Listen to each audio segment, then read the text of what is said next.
Violent crimes happen, but they're happening more frequently at a place you might not expect. And you just might be standing in line when it does. 9 News anchor David Rose is on your side to explain what's being done to keep you safe.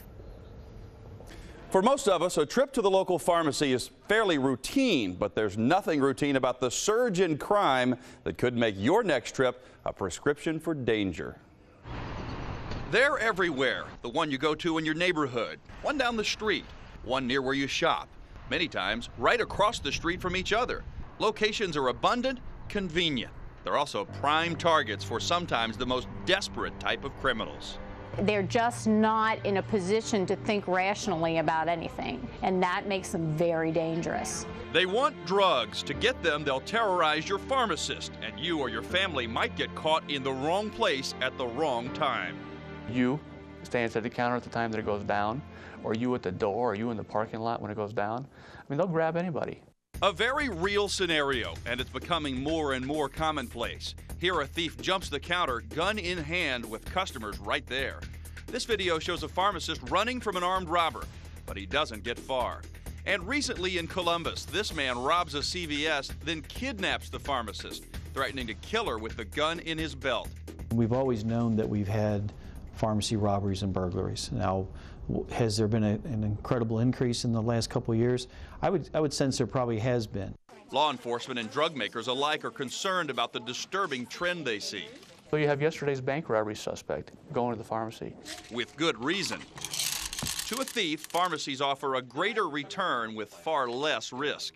An 80-milligram tablet is worth $80, you know, so if you steal a bottle of that and you get $80 a tablet, you got $8,000. It's a lot more, makes a lot more sense than stealing money.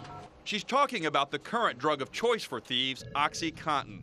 That's what this guy wanted when he robbed the Hart's Pharmacy in Price Hill last December.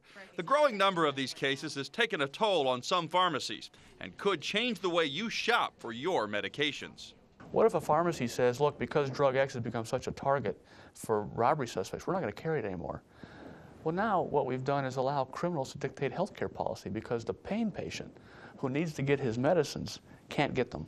Purdue Pharma, the maker of OxyContin, saw the need to change their approach of dealing with pharmaceutical crimes. Law enforcement does what they do typically in a reactive mode.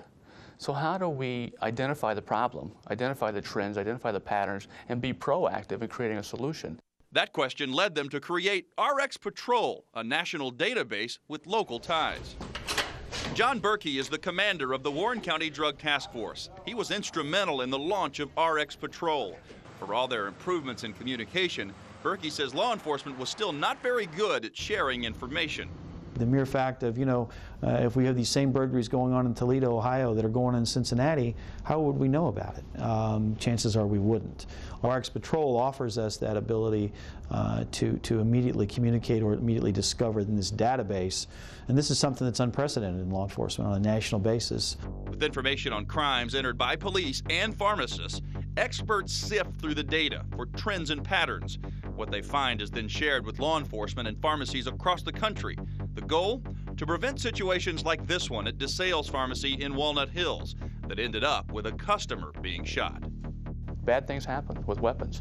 And so, I'm doing a pharmacy robbery and all of a sudden something funny happens over here. That can elicit a very deadly response and a quick response. This past May, RxPatrol added another weapon to their arsenal, teaming up with the Greater Cincinnati chapter of Crime Stoppers to host a national tip hotline for pharmacy crimes.